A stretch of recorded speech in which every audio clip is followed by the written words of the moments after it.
अस्सलाम वालेकुम। यासीन आपके साथ हाजिर है इस मॉर्निंग ब्रीफिंग में। आज जुमे का दिन है। इस हफ्ते का आखिरी वर्किंग डे है। 16 जून आज तारीख हो गई है। महीने का आधा महीना ख़त्म हो चुका है और अब इस महीने के काउंटडाउन शुरू होंगे और इसके बाद इस साल के 6 महीने मुकम्मल हो जाएंगे, यानी आधा साल मुकम्मल होने वाला है। बहरहाल आज जो ख़बरें हैं वो तो कोई बहुत ज़्यादा अहम और बड़ी ख़बर नहीं है, क्योंकि 2 से 3 दिन कबल हमारे पास दुनिया के सबसे बड़े बैंक यानी अमेरिका के सेंट्रल बैंक की इंटरेस्ट रेट की स्टोरी थी। फिर हमारे पास यूरोपियन सेंट्रल बैंक के इंटरेस्ट रेट का सिलसिला शुरू हुआ, उसकी रिपोर्ट आई कल बरोज़ जुमेरात को। और इस तरीके से बहुत सारी ख़बरें लगी रहीं, लेकिन आज जुमे के दिन के हवाले से कोई बहुत बड़ी रिपोर्ट अवेलेबल नहीं है। और उसकी वजह यही है कि जो बड़ी बड़ी ख़बरें थीं वो तकरीबन 3-4 दिन से आ ही रही हैं, आपके सामने हैं। आज इन तमाम ख़बरों का थोड़ा सा तज्ज़िया और तबसरा पेश किया जाएगा कि इन 2-4 दिनों में हुआ क्या। आपने ये देखा कि अमेरिका ने सबसे पहले अपने इंटरेस्ट रेट को 5.25% पे इंटैक्ट रखा और पिछले तकरीबन 1 महीने से ये बात होती रही कि जनाब अमेरिका अपने इंटरेस्ट रेट में किसी किस्म की इजाफा नहीं करेगा। और इजाफा नहीं करने के हवाले से मैंने आप तमाम लोगों की खिदमत में ये बात पेश की थी कि इस ना बढ़ाने की वजह से, चूंकि अमेरिका दुनिया की सबसे बड़ी इकोनॉमी कंसिडर की जाती है, जिसका total GDP 21 trillions of dollar है, तो उसकी एक बहुत ज्यादा अहमियत गिरदानी जाती है। और यही कुछ हुआ कि जनाब अमेरिका ने जब अपना इंटरेस्ट रेट 5.25% पे इंटैक्ट रखा, नहीं बढ़ाया, और इसको अनचेंज जब रखा, और इस हवाले से बातें तो हो ही रही थी कि जनाब अनचेंज रखा जाएगा, और आप लोगों की खिदमत में ये बात पेश की गई थी कि जनाब तमाम करेंसी आइटम ऊपर चले जाएंगे, यानी euro, sterling, Swiss franc, Japanese, यानी तमाम करेंसीज में तेजी आएगी। इवन के जो मेटल आइटम है यानी गोल्ड एंड सिल्वर की मार्केटें ऊपरी सतहों पर चली जाएंगी। लेकिन अमेरिका के इंटरेस्ट रेट अनचेंज करने के बाद जो वेरी नेक्स्ट डे हमारे पास आया, यानी बरोज जुमेरात कल वाले दिन, सोने ने 1925 या 1926 का लो कर दिया, 1926 का इसका लो किया। और आप तमाम लोगों की खिदमत में ये बात पेश होती रही कि जनाब 1930, 1935, 1930 का जो एरिया है, it's a very very important supporting level है। और मार्केट अगर इस टेक्निकल लेवल के नीचे जाती है और बरोज जुमे को 1930, 1925 के नीचे क्लोजिंग देती है, तो फिर ये कहा जाएगा कि जनाब सोने की कीमतों में गिरावट हो जाएगी, बाजारें नीचे आ जाएंगी। लेकिन ऐसा नहीं हुआ। कल बरोज जुमेरात को मार्केट ने 1926 का लो किया और उसके बाद बाजारों ने जो हाई करना शुरू किया, तो इस वक्त हम देख रहे हैं कि 1965 पे मार्केट स्पॉट कैश गोल्ड की मार्केट चल रही है। और आज चूंकि जुमे का दिन है और जुमे की क्लोजिंग के हवाले से मैंने आपसे ये जिक्र किया था कि 1930 के ऊपर अगर क्लोजिंग होती है तो बाजारों में तेजी रहेगी, और यही कुछ इस वक्त तक देखने में आ रहा है। और अभी अमेरिका की मार्केटें खुलने में तकरीबन 2 से 3 घंटे बाकी हैं, लेकिन हम ये देख रहे हैं कि यूरोपियन और एशियन मार्केट में सोने की कदर कीमत में मुसलसल इजाफा हो रहा है, और ये इजाफा होता हुआ दिखाई भी दे रहा है। बहरहाल आज जुमे की क्लोजिंग अगर 1930 के ऊपर बंद होती है, जो कि खासी कवी इम्कानात दिखाई दे रहे हैं कि 1930 के ऊपर ही सोने की कीमतें बंद होंगी, क्योंकि जाहिर है अभी 1965 के करीब मार्केट चल रही है। तो बहरहाल ये बड़ा इंपॉर्टेंट टेक्निकल सपोर्ट था, वो आपको मैंने जिक्र कर दिया था। होपफुली कि आप लोगों ने इससे कुछ ना कुछ इस्तेफादा हासिल किया होगा। बहरहाल आज हम देखते हैं कि मार्केट में क्या क्लोजिंग होती है, उसके अकॉर्डिंगली जो फ्राइडे की क्लोजिंग होगी उस पर भी इंशाल्लाह आपसे रब्ता कायम रहेगा और बताने की कोशिश की जाएगी कि आइंदा हफ्ते सोने की कीमतों में क्या कुछ हो सकता है, तेल की कीमतों में क्या होगा, चांदी की कीमतों में क्या होगा। बहरहाल अब तक की जो रिपोर्ट हमारे पास अवेलेबल है, जो तज्जिए और तबसरे हैं, उसमें यही बताया जा रहा है कि जनाब सोने की कीमतों में मजीद इजाफे की गुंजाइश मौजूद है। अच्छा, इसके साथ ही दूसरी बात हम करते हैं एनर्जी सेक्टर में। क्रूड ऑयल की प्राइसेस आप देख लें कि 3-4 दिन पहले इसने 67 या 66-80 का लो किया था और मार्केट अब 71 के करीब आती हुई दिखाई दे रही है। ये बात जाहिर की गई थी और कही भी गई थी और टेक्निकल ग्राउंड पे भी बताई गई थी कि जनाब 67 is a very important supporting level है, और वहाँ से क्रूड ऑयल की प्राइसेस ऊपर की तरफ जाएंगी। और ऊपर जाने की वजूहात जो बताई जा रही हैं, जो तज्जिए और तबसरे पेश किए जा रहे हैं, वो है अमेरिका के इंटरेस्ट रेट के ना बढ़ाने और अमेरिका की स्टॉक मार्केट जो कि मल्टी मंथ्स के हाईएस्ट लेवल पर खड़ी हुई है, चाहे वो S&P हो, डाउ जोन्स हो या नेस्डैक हो, ये तमाम बाजारें ऊपरी सतहों पर जा रही हैं क्योंकि अमेरिका ने इंटरेस्ट रेट नहीं बढ़ाया।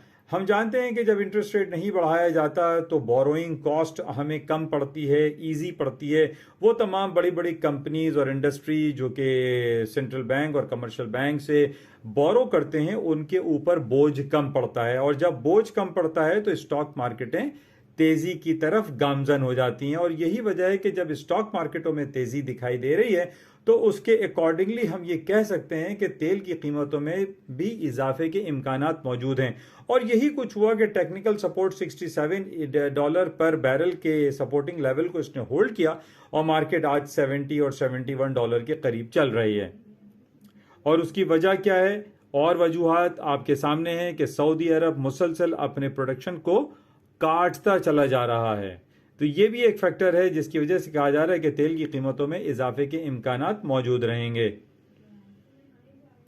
अच्छा, इसके साथ हम बात करते हैं यूरो और स्टर्लिंग की। कल यूरोपियन सेंट्रल बैंक ने 22 साल के बाद, यानी 2001 में जो इसका रेट था 4%, 22 साल के बाद यूरोपियन सेंट्रल बैंक ने अपने इंटरेस्ट रेट को 2001 के लेवल पे लाके खड़ा कर दिया। यानी न सिर्फ यूरोपियन सेंट्रल बैंक ने अपने इंटरेस्ट रेट को बढ़ाया, बल्कि उसका जो डिपॉजिट फैसिलिटी रेट होता है उसको भी 3.25% से बढ़ाकर 3.5% कर दिया, और सेंट्रल बैंक का जो रेट है वो 4% पे कर दिया है। तो यानी इंटरेस्ट रेट बढ़ाने से हम ये देख रहे हैं कि यूरोपियन स्टॉक मार्केट में, या आप कह लीजिए कि बरतानिया की स्टॉक फुटसी में डाउनफॉल आना चाहिए था, लेकिन नहीं आ रहा। उसकी वजह आपको, जैसे मैंने पहले भी बताया था, कि अमेरिका की जो इकोनॉमी है वो $21 ट्रिलियन की GDP रखती है, जबकि यूरोप जो है वो तकरीबन 12-13 ट्रिलियंस ऑफ डॉलर की इकोनॉमी है। इसी तरीके से अगर हम इंडिविजुअली बरतानिया की बात करें तो वो 6 और 7 ट्रिलियन डॉलर की इकोनॉमी। तो ये छोटी इकोनॉमीज हैं। तो अब बड़ी इकोनॉमी जब हम बात करते हैं अमेरिका की, और अमेरिका ने अपने इंटरेस्ट रेट को इजाफा नहीं किया, तो इस वजह से आप ये देखें आज यूरोप की भी जो स्टॉक है, चाहे वो फुटसी हो या जर्मन डैक्स है या CAC इंडेक्स 40 है फ्रांस का, ये सब तेजी की तरफ गामजन है। ना सिर्फ ये तेजी की तरफ गामजन है, बल्कि आप अर्ली मॉर्निंग में सुबह की मार्केट अगर आप उठाएं, हांगकांग का हैंग सेंग देख लीजिए या शंघाई इंडेक्स देख लीजिए, चाइनीज स्टॉक्स को देख लीजिए, वो सब तेजी की तरफ गामजन है। उसकी वजह यह है कि चाइना ने भी अपने डिफरेंट इंटरेस्ट रेट को, जिसको हम रेपो रेट भी कहते हैं, वो डिक्लाइन कर दिया है, गिरा दिया है। अब जैसे मैंने आपसे कहा कि जब इंटरेस्ट रेट डिक्लाइन किया जाता है तो स्टॉक्स में तेजी आती है, क्योंकि जो कंपनीज और फैक्ट्रीज और इंडस्ट्री है उनकी बोरोइंग कॉस्ट में रिलीफ मिल जाता है, और जब रिलीफ मिलता है तो स्टॉक्स में तेजी आ जाती है। और यही कुछ हम देखने में आ रहा है कि उसमें रिलीफ उनको मिला है, यानी अमेरिका ने इंटरेस्ट रेट नहीं बढ़ाया। अच्छा, इसके साथ ही और हम बात कर रहे थे यूरो और स्टर्लिंग के, तो यूरो और स्टर्लिंग भी आप आज देख लें कि मल्टी मंथ्स के हाईएस्ट लेवल पे खड़े हुए हैं, और आज यूरो जो है वो 1.10 के करीब है, और इसी तरीके से 1.28 पे आपका स्टर्लिंग चल रहा है। और इसमें हम ये तो नहीं कह सकते कि बहुत ज़्यादा तेज़ी होगी। तो बहरहाल ऑन टेक्निकल ग्राउंड ये बड़ा क्रूशल रेजिस्टेंस लेवल है, इसको हमें देखना पड़ेगा कि आइंदा हफ्ते इनकी जो क्लोजिंग, जो ओपनिंग होती है, और आज के रात की जो क्लोजिंग है यूरो और स्टर्लिंग की, वो क्या होती है। अच्छा, इसके साथ ही जापानीज जो इंटरेस्ट रेट है वो आज 7 साल की, यानी 7 years ऑफ टाइम हो चुका है। जापानीज जो सेंट्रल बैंक है, बैंक ऑफ जापान, वो अपने इंटरेस्ट रेट में किसी किस्म का इजाफा नहीं कर रहा है, और आज भी -0.1% पे इंटैक्ट रखा है। पिछले 7 साल से जापान का यही इंटरेस्ट रेट है, और इसके इंटरेस्ट रेट के अनचेंज रखने पे हम देख रहे हैं कि जापानीज येन जो है वो 141 के एरिया को उबूर कर चुका है, वीकर साइड पे है वर्सेस US डॉलर, और इसके अंदर मजीद वीकर साइड पे जाने के इम्कानात मौजूद हैं, क्योंकि जापानीज जो सेंट्रल बैंक है वो अपने इंटरेस्ट रेट में इजाफा किसी किस्म का नहीं कर रहा है। इजाफा ना करने की वजह से हम देख रहे हैं कि जापानीज येन वीकर साइड पे जा रहा है और इसको मजीद वीक होने के चांसेस मौजूद हैं। यानी अगर स्पॉट में अगर ये 141 चल रहा है तो ये 145 और 152 तक भी इसके जाने के असरात, वजूहात और टेक्निकलिटीज मौजूद हैं। अच्छा, इसके साथ ही अभी कुछ इंडिया की खबर आने वाली है। इंडिया की जो डिपॉजिट ग्रोथ रेट है वो थोड़ा सा डिक्लाइन कर रहा है। इंडिया चूंकि दुनिया की सबसे बड़ी आबादी कंसिडर होने वाली है आफ्टर 1 मंथ, और इंडिया जो है वो आबादी के लिहाज से चाइना को बीट कर देगा। यानी 1.4 बिलियन की जो आबादी चाइना की है उसको इंडिया बीट करने जा रहा है। तो इंडिया एक बहुत बड़ी इकोनॉमी है, बहुत बड़ी डेमोक्रेटिक प्रोसेस है वहाँ पर, और डिपॉजिट ग्रोथ रेट जो 10.9% था वो 10.6% हो रहा है, यानी 0.3% डिक्लाइन कर रहा है। और इसी तरीके से इंडिया में जो बैंक लोन ग्रोथ है उसके अंदर थोड़ी तेज़ी आई है। यानी जो लोग बैंक से लोन ले रहे हैं वो पहले 15.4 था तो अब 15.6 की फोरकास्ट की जा रही है। इसकी रिपोर्ट चंद घंटों के बाद शाया कर दी जाएगी। अच्छा, इसके साथ ही आज 7 बजे पाकिस्तानी वक्त के मुताबिक अमेरिका के मिशिगन कंज्यूमर सेंटिमेंट्स की रिपोर्ट आएगी, जो कि निस्बतन बेहतर आ रही है। स्टॉक्स के लिए एक अच्छी खबर है। यानी S&P, डाउ जोन्स और नेस्डैक में इजाफे के इम्कानात मौजूद हैं। अच्छा, इसी तरीके से आज रात को तेल के हवाले से रिग काउंट की रिपोर्ट आती है। बड़ी इंपॉर्टेंट रिपोर्ट होती है कि अमेरिका में कितने रिग्स बंद हुए या कितने नए रिग्स क्रिएट हुए। इस हवाले से तेल की कीमतों में थोड़े बहुत इसके असरात मुरत्तब होते हैं। तो बहरहाल ये कुछ खबरें आपके साथ शेयर की गई हैं। होपफुली इनसे कुछ ना कुछ आपको इस्तेफादा होता होगा और आप अपने पोर्टफोलियो को बेहतर तौर पर मैनेज करने की जो है वो कोशिश करते होंगे। तो बहरहाल ये कुछ खबरें थी, आपके साथ इंशाल्लाह राब्ता रहेगा। और ख़ास तौर पे कुछ पाकिस्तान की बातें हम कर लेते हैं। पाकिस्तान की जो रिटेलर्स ने जो है टैक्स की हाइक को रिजेक्ट किया है, और पाकिस्तान के जो स्टेट बैंक में जो रिजर्व्स कम हुए थे वो आज दोबारा से $4 बिलियन पर पहुंचे हैं।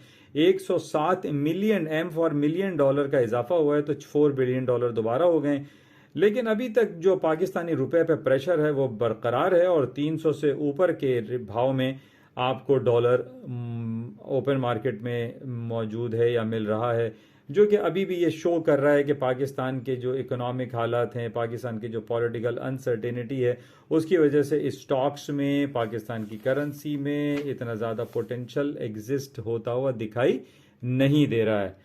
तो बहरहाल इसको मजीद देखेंगे कि पाकिस्तान की इकोनॉमी मजीद कैसे बेहतर हो सकती है, और उसका जैसे मैंने पहले भी कहा था कि पाकिस्तान के स्टॉक्स में पाकिस्तान की इकोनॉमिक सिचुएशन को बेहतर होने के लिए सिर्फ और सिर्फ एक ही हल है, और वो है फ्री एंड फेयर इलेक्शंस का जल्द अज जल्द इनेकाद।